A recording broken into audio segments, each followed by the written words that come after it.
7, 6, 5, 4, 3, 2, Manchester United have 0. reached the promised land. How are we doing, everybody? It's Wednesday. I forgot to look at the date before I came on. I came live. How are we all doing? We're here to talk about Sir Jim Ratcliffe. We're here to talk about the Glazers. We're here to talk about, what else we got? 9 contracts expiring. We're going to speak about Gea, about Rashford, Dalot, Tuanzebe.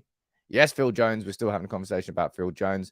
Speak about Ajax last night. Anything you want to ask me in the comments, as you always do. But the main story, the main headline for today is all about Sir Jim Ratcliffe. Now, it's nearly a month since he came out, and the interview in the Times, which I'll run through to begin this show, came out saying that he wanted to buy Manchester United. Got excited. We all got excited. We're like, finally, we've got somebody who's put their name to the idea of a takeover bid, because it's all good and well wanting the Glazers out, but we need someone coming in. I'll speak about all of that. The latest reports suggesting that he's preparing a bid, conversation about Luis Campos and the idea of him coming in as a sporting director. Lots to discuss. I'll try and cover it all in this show. Good morning to all of you. And there are so many members down here now. It's like a green army. Matthew, Grant, Daisy, how you doing there? Wendy, John, we got Ardy, we got Charlie, Stephen, Paul, Kinamation, Tyler, Lewis, Ryan, Al, Mike Taylor, Peter, old school one, Zarul. There's so many new names down here. Fizz, Chris, Matt Bird, Dindu. So many new names. It's brilliant to see all of you. And it's down to the generosity of the channel and the growth of the community. I think I'm going to try and work on improving get some new emojis down there for the YouTube members exclusively. Work on the badges. I'm working on the merchandise. I'm working on lots and lots of stuff behind the scenes to sort of give back to the community that keeps growing. It's fantastic. It really, really is. But let's get into this show, right? Jim Ratcliffe, the Glazers selling Manchester United. It's the dream. It's the ultimate dream. It really is. I'll be honest and say, if the Glazers were to sell this year, I wouldn't care where we finish in the league. That's how important it is for the Glazers to go. And up until this summer, or maybe up until like the end of probably I would say around about this summer, it's all felt like a little bit of a pipe dream. I know that we want the Glazers out, but because they're happy to just sit on United as a cash cow, they're happy to take their dividends, they're happy to not invest by comparison of our rivals, and they're certainly not investing any of their own money. It felt like a pipe dream of the idea that they would leave, which is why when this story came out, and we've got Jim Ratcliffe, and it's not as if it's some sort of paper guff. This is an interview with the Times, with his spokesperson. We go down here. We can, as I said, this is from the 18th of August. So we're coming up to a month since this came out. Actually, there's a good comment down there. Stephen saying, look, I love the idea about the stickers on historic locations. Somebody DM'd me yesterday, and it was kind of a good point. If we were to organize that and start sticking stickers on historic locations, that story could get twisted into a narrative, couldn't it? That with Man United fans are vandalizing, blah, blah, blah. So maybe the idea of doing it, having a Polaroid picture that you hold up in front of the location has the same sort of power and impact, but it wouldn't actually vandalize the location. It's something I want to work on, because the idea of it's quite brilliant, I think, but it's quite hard to actually organize. I need to try and find somewhere where I can create a sticker or a Polaroid that all of you could get, and then that all of you could buy, and it all gets posted out to you, because I wouldn't be able to handle buying a load of stickers and all of you buying them from me. I'll be packing stickers all day. I wouldn't have time to do anything else. So I need to figure out an actual method of doing it. And once we've got that, I think there's something that we can really, really do, which could be fantastic. But going back to what Jim Ratcliffe and his spokesperson said, let's go down. Let's read through these quotes once again. He said, look, it's something like that. Right, that's not the first. That's not the start of it. Where is it? There you go. A spokesperson for Jim Ratcliffe said, if the club is for sale, Jim is definitely a potential buyer. We go down here saying, look, if something like this was possible, we would be interested in talking with a view to long-term ownership.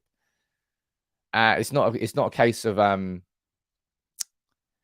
it's not a case of him just buying a minority stake and sitting in that position. This is not about money that has been spent or not spent. Jim is looking at what can be done now. Knowing how important the club is to the city, it feels like the time is right for a reset. It is time for a reset. I haven't actually done a video on this yet, and I think I might do. Because I feel really, as I said, up until this summer, the idea of Manchester United being sold, the idea of Jim Ratcliffe coming in, was a little bit of a pipe dream. But the reason it's changed this summer is because the Glazers have reached a crescendo of their ownership model. It doesn't work anymore. Because of the investment that's required from here on in, they effectively cannot have that model that they had previously, where they just used the legacy value of the club, invested to stay inside the top four, and just kept that cycle going. That now doesn't work anymore. That won't work anymore. Heavy investments required. Hence why we invested so big this summer. And that's going to have to now be the continuous level of investment. That can't be a one-off and go, there you go, appease the fans. That's the level that it is now. If you've got West Ham spending 150 million, then we're going to have to spend 200, 250 plus, not only to stay ahead of them, but to close the gap on the people above us. And on top of that is Old Trafford. And the Old Trafford and the redevelopment of Old Trafford is a project that has a value anywhere in the region, I would imagine, of 700 million to like 1.4 billion. It's a huge area. I have no idea how much it will cost, but it's going to be substantial. Now, that's got to be paid for by something. Is that loading more debt onto the club? The fans wouldn't have it. None of us would have it. Would that be selling the naming rights to the club? I'd be fine with that. I'll be honest. Something Old Trafford, Spotify Old Trafford, Apple Old Trafford, Microsoft Old Trafford. I wouldn't be particularly offended by that. That's part of the modern game. And I would still always call it Old Trafford in the same way that I call the Aon training complex Carrington. I still call it Carrington. Even Ten Hag still calls it Carrington. Fuming, they must be. Hey, look, Jonathan, I've seen this. And I remember when that came out, I absolutely shat myself. The idea that the Glazers could sell off like 25% of future TV revenues in a bulk payment to then spend that money. I don't know how the structure of TV payments goes in the UK by comparison, whether that's even legal or not, but that would be insane. And of course, yeah, Old Trafford, we're not just talking about an Old Trafford redevelopment, we're talking about an Old Trafford redevelopment. Sorry, a Carrington redevelopment at the same time. I mean, Leicester's got training facilities that are about 1 million times better than ours. And that's where reports have come this morning. And these are coming from Kevin Palmer. Is it the Sunday Mirror he writes for? Sunday World. Meh. Right. He's saying this. He said this last night. He said, rumours are growing that Sir Jim Ratcliffe is preparing to make the bid to buy Manchester United. Could the Glazers be gone from Old Trafford sooner than we expected? It seems possible now. And obviously, it's got tongues wagging. Fans are excited.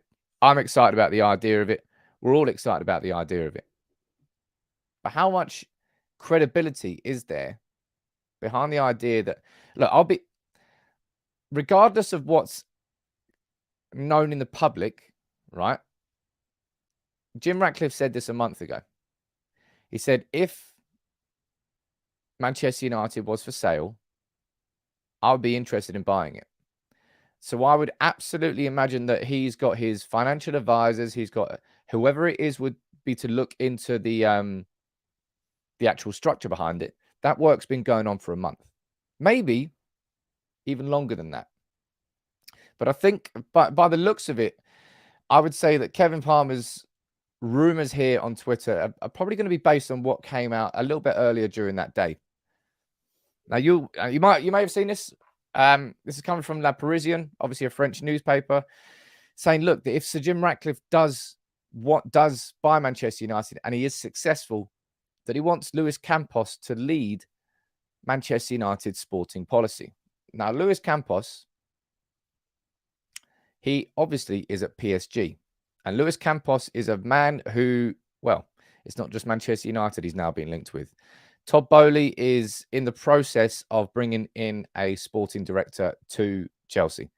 The new American owner effectively became Ed Woodward this summer. He was the one holding the checkbook. He was the one I don't know what they were doing. I have no idea what Chelsea were doing this summer. And I hope it doesn't work out under Potter, but, it probably will. Because it's just what Chelsea do. And they've got away with it for years and years and years in a massively unsustainable business model, but they're probably going to do it again. Anyway, Luis Campos is somebody who has a fiercely good track record when it comes to football transfers. Right? He worked at Monaco, I believe, between 2013 and 2016. You can see a few names there that he's been linked with and involved with in terms of transfers. Anthony Martial to United, Nicolas Pepe to to Arsenal from Lille. That was when he went to Lille as sporting director. Then you got like Bernardo Silva, you got Fabinho, you got Thomas Lemar. Monaco have, they've grown massively as a football club, and he really was one of the key components of that. Now, Paul Mitchell is obviously somebody who we've spoken about a lot here on United People's TV, and for good measure, because somebody like Luis Campos, somebody like Paul Mitchell, and the concept there that we would be getting genuinely an actual sporting director, it's dreamy. I think I haven't done anything on John Murtough yet. I'm going to be doing something on John Murtough in the next 2 weeks. Look, after tomorrow, there's no game for 17 days. That gives me time to focus on these wider, I would probably argue more important conversations that sometimes get lost because you're playing a game every 3 days, and it's really difficult to cover United and all the team news and everything you're doing and the reaction from the game and all of that on top of covering everything behind the scenes.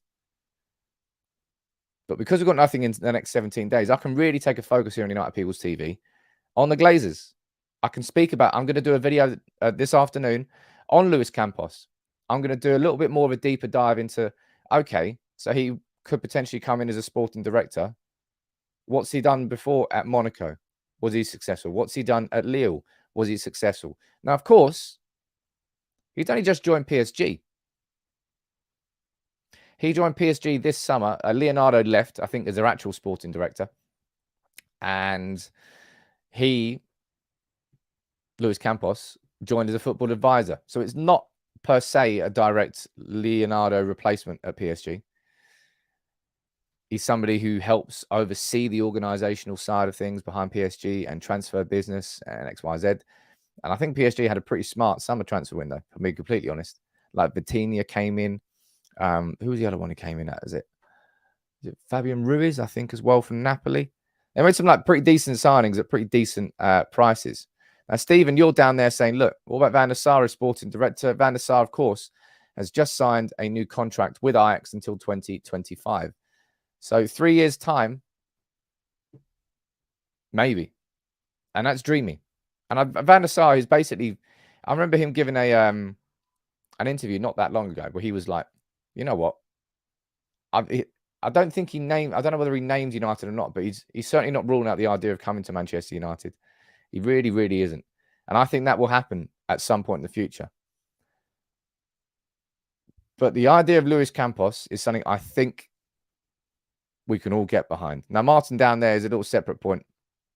You're saying 2.5 billion to fix the whole stadium. I mean, I don't think it'll be that much. Joga Benito, you're saying that Van der Sar's not a sporting director. No, he's a CEO at Ajax. He's somebody he's literally got a business management degree. He's somebody who's not going to come in per se and be a sporting director, but he's somebody who will come into Manchester United and be sort of the chief of the organizational side of things. And John Murtough would have to pivot his position. Because I think John Murtough has shown this summer he's not capable of doing that inside the transfer market. He's not. I think we had a very good summer, but operationally, we had a poor summer. The signings we made, yes, they were good. But yes, we overpaid. Yes, quite a lot of them were late. And yes, a lot of those situations could have been avoided with better organization, smarter people, working more efficiently. That's what I think could have happened at Manchester United this summer, but didn't happen. And that has to happen next summer onwards. Jaden, you're saying Ineos, Old Trafford. Look, I'm fine. Look, I don't want Old Trafford to be called anything but Old Trafford. I don't want Old Trafford to be anywhere but Old Trafford. But redeveloping that stadium, which really hasn't had any major development in since the Glazers took over, because I think the expansion was already happening before they took over. It's going to cost an absolute shit ton of money. It won't be possible to play there. You know that video I pulled up of the Bernabeu being properly redeveloped last week, and we had a little conversation. That video got slapped down by copyright because Real Madrid didn't like the fact that I used the video. No, even though I was complimenting it, it was a bit weird. So I had to trim that part of the video out. But doing a stadium development of that scale, digging 100, 200 feet down, building a retractable pitch, the scale of it, the size of it, it's almost incomprehensible as a project. And the amount of money that they would need would be absolutely wild. And you add Carrington and the full redevelopment of that on top of that. It's basically Man United. We don't just need a new lick of paint anymore. It's not just painting the outside of Old Trafford. Oh, look how red it is. It's way, way, way bigger than that, which is why we know that we need new owners. And Jim Ratcliffe does have the money. Game Bean just saying, look, expansion was approved before the Glazers, but it started. Well, that's kind of what I mean. What we were saying down here is very possible. No problem. I mean, I'm sure everything is possible, but it's... I think we've already got the management team. Who is it? Like the architects. We've already chosen the project architects for the idea of redeveloping Old Trafford. I just don't know if we were to redevelop Old Trafford and not build a new stadium, it would have to be done in parts over a long, long period. Because, well, first of all, if you're going to do a retractable pitch, you have to take the entire pitch out and build a brand new retractable. I can't get my head around it. I cannot get my head around it. I mean, Andrew, they're not going to do that. That's a public service and it won't be removed. And that's been a bit of a sticking point, really, for a good long time. But in terms of this man here coming in and being sporting director under this man here is a dreamy situation for a lot of United fans, right? Alex, you're down there saying, look, would Nice become a feeder club if Jim Ratcliffe took over? I mean, you'll remember back in the day, maybe you wouldn't, Manchester United used to have a partnership with Royal Antwerp. I remember that. What was the name of, I think it was a Vermeil. There might have been a Belgian left or right back called Vermeil. Let me see if I can remember Manchester United. My God, look at that. Marnik Vermeil. Woo! I mean, I don't know whether that's right, whether that's the right pronunciation of his name or not. But we used to have a partnership with Royal Antwerp, same sort of thing. We would send players on loan there, and they would come back. I mean, I imagine it would there might be some sort of similar relationship that's going on with Nice, but with Nice, again, videos that I'm preparing over the next couple of weeks. I've already prepared it with the help of George. Big up George for helping on the research. A video on Jim Ratcliffe's ownership of Nice. You know, how much did he buy it for? What's been the reaction? What's happened since he's taken over? Did the fans appreciate it? Did the fans like it? What the journalists have said? I'm going to cover that in a separate video.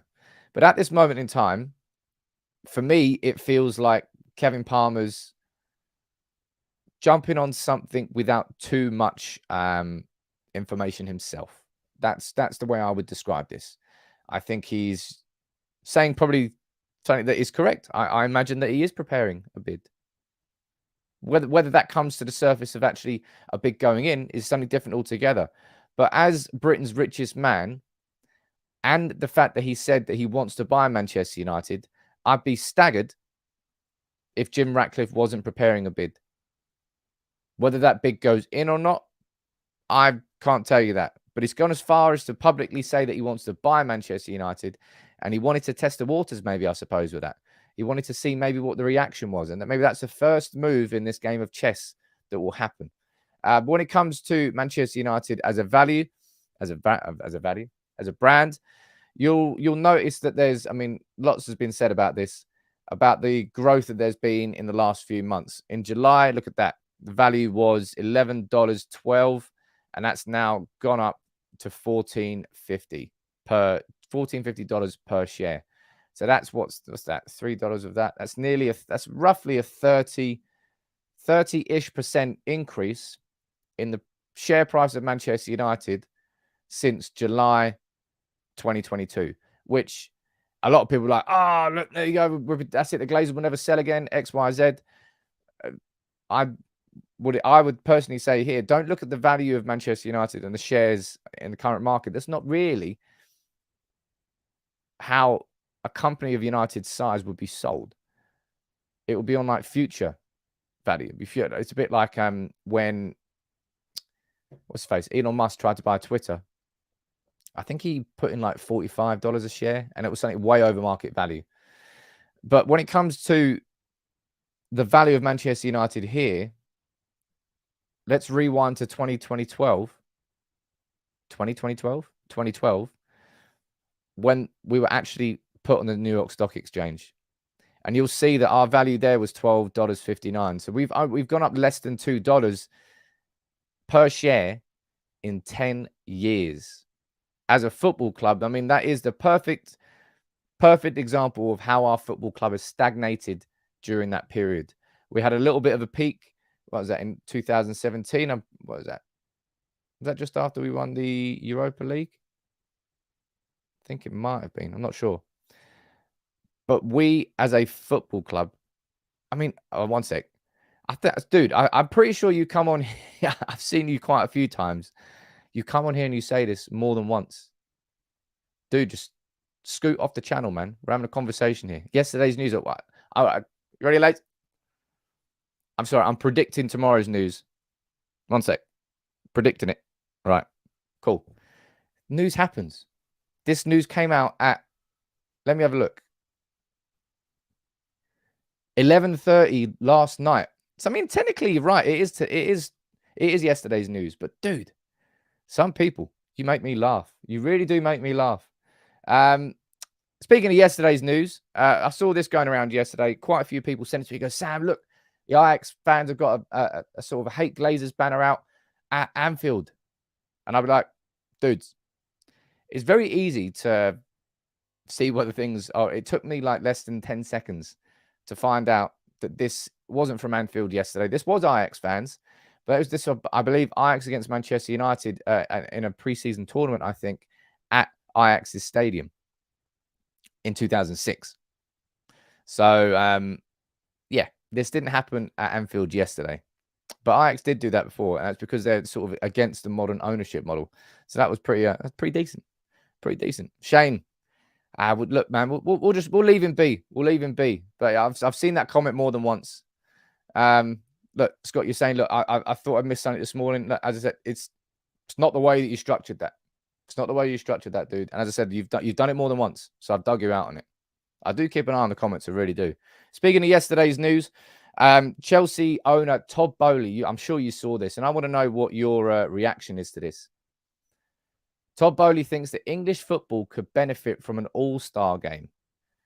Major League Baseball did their all-star game this year. They made $200 million from a Monday and a Tuesday. I mean, is that really possible? $200 million. Anyway, you could do a North versus South all-star game from the Premier League to fund the pyramid very easily. I want to know what your take is on this, right? Because Todd Boehly, there was an interview that he gave, I think it was in like Salt, New York. It was like a conference, like a business conference, where he was very open about it, open about everything, really. Speaking about his ownership of Chelsea, about his business model for Chelsea, what he envisages. It looks like he wants to go down the Red Bull model, the Man City model of owning multiple clubs and therefore being able to then sell and move your players in between these clubs under one umbrella. That's clearly what he wants to do with Chelsea. And it's a bit of a monopolization of the market. It's really quite unfair. Don't think really that Red Bull should have been allowed to create that sort of infrastructure, or that Man City are able to just buy up clubs left, right, and centre. but they are. But as you can see, I can see it in the comments here. There's lots and lots of you down here. Yeah, I'm on the same wavelength as you. The last thing that we need is the Americanization of football. Do you remember back in the day, there used to be an all-star, I think they used to, I swear to God, I remember there being like a World 11 against a European 11. I can't remember when it was. Let me see this. World 11 versus Europe 11. Was it 1997? Is that when it was? Let's have a look. 1997. Yeah, man, look at that. Is that what it was? FIFA for the good of the game. Sick. Yeah, look, let me pull these bad boys up. I knew I remembered that. But I don't know whether this was a one-off or not. But I remember it happening.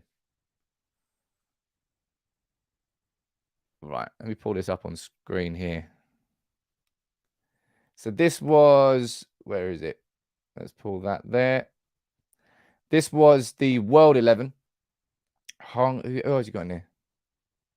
Batistuta and Ronaldo up front.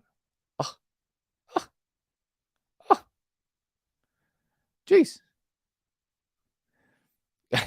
Look at that. Costa Curta, Hierro, Ince, Zidane, Kluivert, Boksic.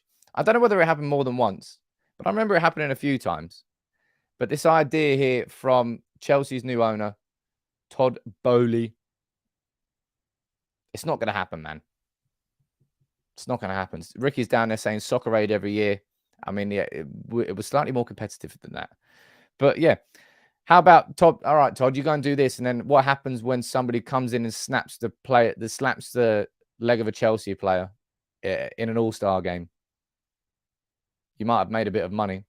And the idea there that the football pyramid will be funded very easily. It's like, come on, lads. You're not going to give any money down to those teams.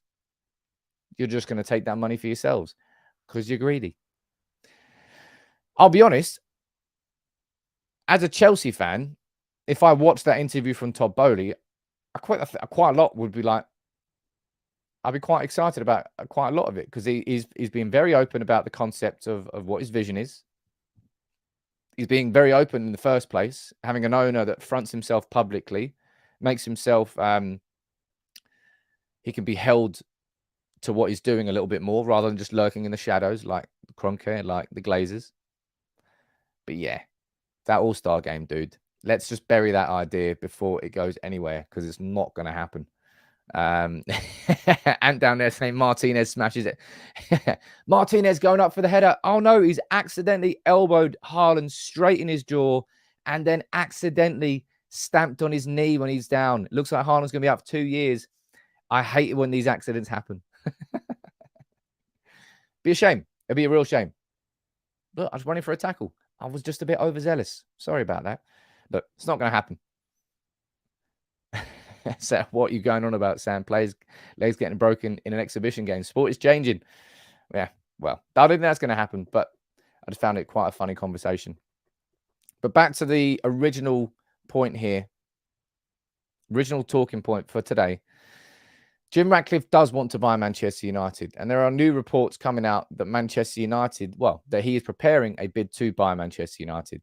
I think he's been preparing that for a month. I don't personally feel that is anything overly new from Kevin Palmer. And maybe I'm wrong. Maybe he's got some information himself and that will come to light.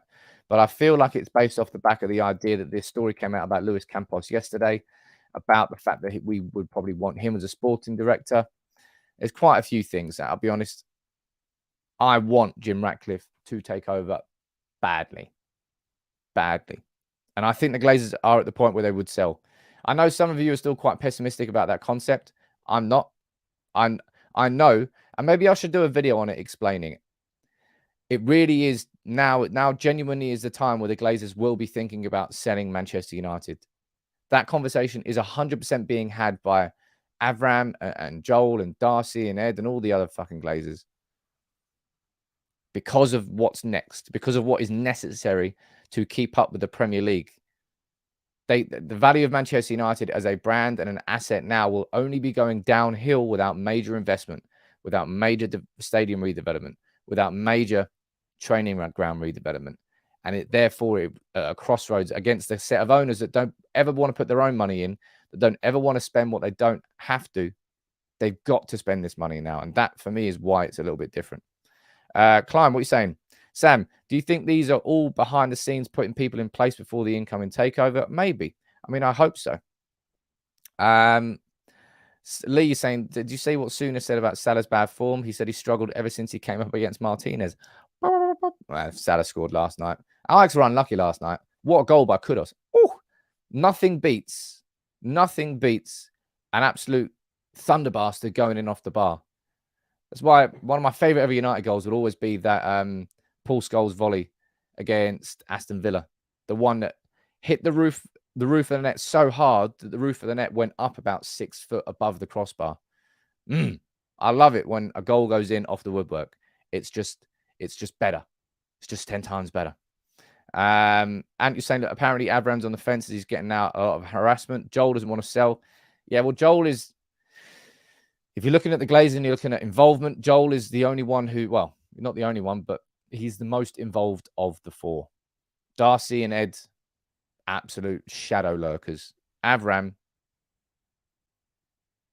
a shadow lurker, but he's been a little bit more, I don't know how to describe it with Avram. I just know that he's got like the worst hair I've ever seen on a human being. Just get rid of it, man. It's like a comb over ponytail. It's abysmal. It's absolutely abysmal.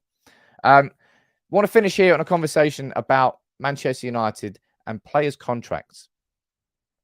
Fabrizio Romano here, and he's the column with Court Offside saying, look, new deals for De Gea, Dalot, Shaw, Fred, and Marcus Rashford. None of these negotiations are close to being completed just yet. If we go over here to Laurie Whitwell in his mailbag this morning on The Athletic, he's saying this. Manchester United have got 9 players whose contracts run out in 2023. De Gea, Rashford, Ronaldo, Shaw, Fred, Dalot, Phil Jones, Heaton, and Tuanzebe. Let's see what Laurie's saying about this idea down here. The decisions should be collaborative. Yes, we know that. On the current group wondering what might happen, it is logical that United will push the button on Rashford, Shaw, Fred, and Dalot, because each is contributing to the squad and should do next season. I would 100% agree on Rashford, 100% agree on Dalot. The majority of me, I would agree on Fred. And probably a little bit less of me would agree on Shaw. At some point with Shaw, we've got to go, cool. Let's move him on. And given that Malacia has come through now, if there's, but I suppose United won't. And we're at that point now with all these players where it's going to be, this is where Ed Woodward would have given contracts to all of them to protect their values as assets, in quotation marks. And it's that was a business model that really hurt Manchester United. That is still hurting Manchester United. Rashford, I would unequivocally, maybe that would be a bit wrong of me as well, but I don't think it is. Rashford, I would give a new contract to, and Dalot, I would give a new contract to. I would personally do it as well for Fred, but Shaw, I think, I don't know, man. I don't think I would. And I would probably have the same hesitations about De Gea as well, if I'm being completely honest. I'm going to be doing a separate video on this. 9 players whose contracts expire in the summer, or could, maybe they won't get a sort of the extra year added on. I'm going to do a video on that. Again, we've got 2 weeks of content coming up without football. Loads of these conversations we can have about players' contracts expiring, about what phase 2 of the rebuild could be. Who would the right players be that coming in? I was going to do a video on Luis Campos this afternoon. I think I've covered the majority of it in this video, just for now anyway. So I'm actually going to do my video this afternoon on Jude Bellingham, because the stories emerged yesterday. We were being linked by Sky. A couple of journalists were interviewed about him.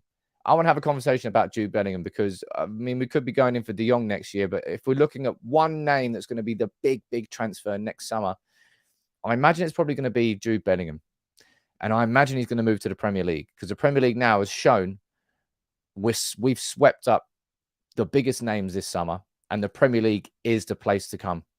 So Jude Bellingham will want to come back to England. And whether or not he comes to Manchester United, we'll have a little conversation in the video I'll do this afternoon I'll take a look at his profile as a player, see where he could slot in, and then we'll speak about where we think he's going to be moving to. Because I think he'll leave Dortmund this summer. Absolutely, he will be leaving Dortmund this. And that's a personal opinion, but I think he will. I saw this quote coming out yesterday. Actually, no, it's a good comment there from DWN saying, look, we need a striker, not Bellingham. It depends, I suppose, on what our budget is. Because if you're looking at Bellingham, what do you think would be the price of Bellingham? Because surely he's not going for less than 100 mil. Surely. I mean, that's a personal opinion thing, but in the scale of modern transfers and how young he is and how good he is and how much he's going to be worth, I don't think that he would go for less than 100 million. That's just kind of what my spidey senses are saying. I might be wrong. Omar, you're saying 100 million. Let's have a look down here. Josh, you're saying 130, 110, 120, 120, 150. Shit, man. Football transfers, eh? Haven't they just gone wild as hell? Why? Look at all the big numbers everyone's throwing down here. But I think you're all right. I think you're looking at 100 million plus. And I think you're going to be looking at I would put some money, not a lot of money, on the fact that Bellingham next season will either play for Man United, Man City, or Liverpool. I think it'll be one of those three teams. And I think there's reasons to join all of them. But we'll do a video. We'll have a conversation about Bellingham this afternoon. The idea of him joining Manchester United. Now, I pulled this quote up here because not that I liked it, but I like that it helps us understand the character, the personality, and the context of what has got Antony to this point. This is him in an interview with Manchester United saying, look, I was just a humble little boy from a favela.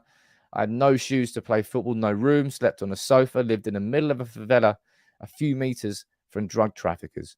And when he came to Ajax from Sao Paulo, he joined, I think it was during the pandemic. Was it 2019 when the pandemic happened? He's stuck in Europe. He hasn't got his family around him. He hasn't got his son around him. It's this sort of hardship, I suppose, that gives you it puts like natural Kevlar on you. You're built for it. You're built for fighting because you've had to fight to get to this point. And it's a big reason why Erik ten Hag wanted to bring these sorts of characters in. It's why maybe the South American personality and the people that come from there, they're just a little bit tougher because it's a more hostile environment to grow up in. And I think we've seen that straight away. We've seen this new sort of fighting spirit that's come to Manchester United. Adam there with a strange question saying, who's better than Antony or Richarlison? Both excellent footballers in their own right. I personally think that Antony is more capable of match winners, but Richarlison just banged into on his European Champions League debut, went over to his dad crying on the sidelines. Fair play to him, man. Cool. I like shit like that. I like seeing. I've got no problem with players succeeding elsewhere, especially if you graft hard and you work hard for it, then you deserve all the success you get. And you're saying, look, you know what? I think it's roots like that that make players like Antony and Martinez tougher. How can it not when you think about it? Because if you've got two kids growing up in parallel environments, one's growing up in a comfortable, I don't know, a comfortable London suburb, got everything they need, go to the best football academy, go to everything. It's not to say that they won't be an excellent footballer. And it's not to say that everything's been put on a plate for them. They have to work hard for it. But the path in front of them is quite clear to someone like Antony. And it's everything's hard. Everything is difficult. Everything's against you. The wind is blowing in your face. And you've got to fight for it from day one. And it does breed. It breeds a different personality. It breeds a different character inside yourself. And I think that's what we're seeing with Martinez. I think that's what we're seeing in Antony, and I imagine it's what we will see in Casemiro as well. The mentality is different because the environment is different. That's simple logic, really. Every human is molded by the environment they grow up in. And I think that's the case with Antony. I think that's the case with everybody, really. But look, down there, Sean saying that the bulldog, the dog. Antony's certainly got that dog in him. I tell you what, I'm so excited to bring you this merchandise. I really, really am. been working on it with the designer. And as I said, I said yesterday, I personally feel that merchandise, football merchandise, a lot of it is tacky. A lot of it is cheap. A lot of it is, you might wear it to the pub. You might buy it for your son or something, or your kids, and they can wear it happily. But you wouldn't happily go to the pub on a Thursday evening and wear it. Or you wouldn't just walk down the street randomly. That's what I want to try and make, is a set of designs which are subtle, fashionable, and I think top tier. I'm working on it, and I'm really, really excited. Mate, down there, we've got Santa and Santa Claus in the comments. Gungshi, again, you're dropping in 10 memberships into the group chat, and Sigmund's dropping in 5. Sigmund, we need to be getting you on as a moderator. So I need to speak to you about that. I need to get you on the Telegram as well as a mod. Gungshi, if you'd like to too. Community, man. This community sick every day, every goddamn day now. It's insane. It's the greatest compliment any of you can give me, that all the work that I've been putting into this community has paid off. That we're genuinely making a community that is so enjoyable that others want, that you want to make it bigger yourselves. It's wicked. One final note that I want to finish on here. I want to quickly talk about Diogo Dalot. Stephen down there, we are People's Army, People's Revolutionary Force. Hopefully, as I say, if anybody can help me on this, I'll open it up now, because I probably do need a little bit of help.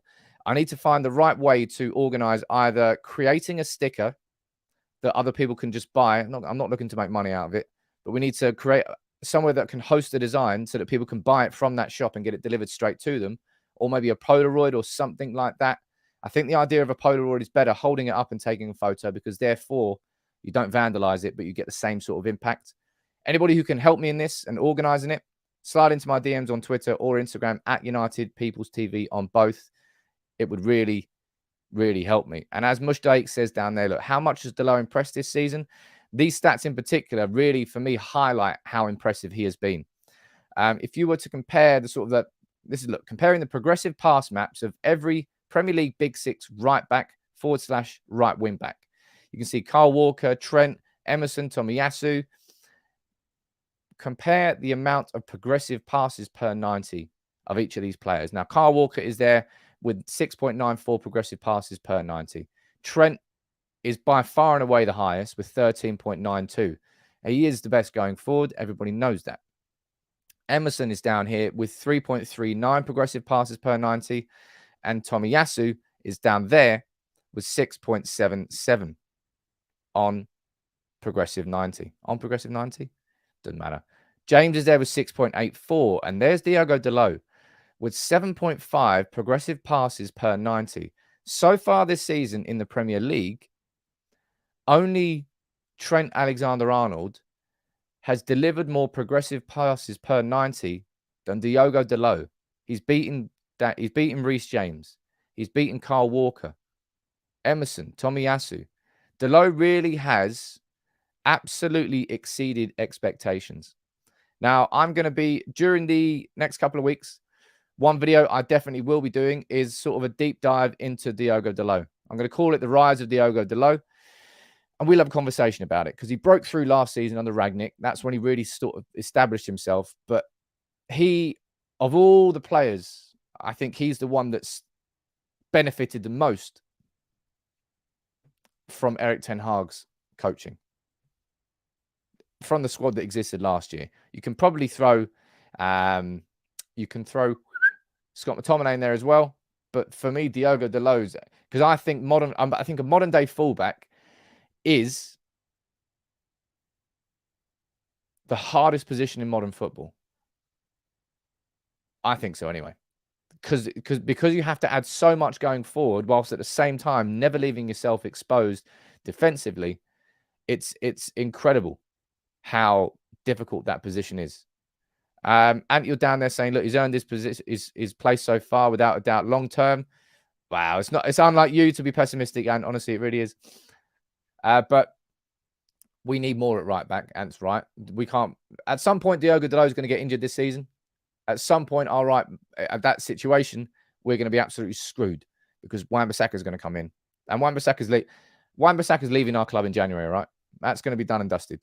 If he stays in January, I'll be so So surprised. But Ross is saying, look, he's showing exactly what he is and was now that Maguire isn't alongside him.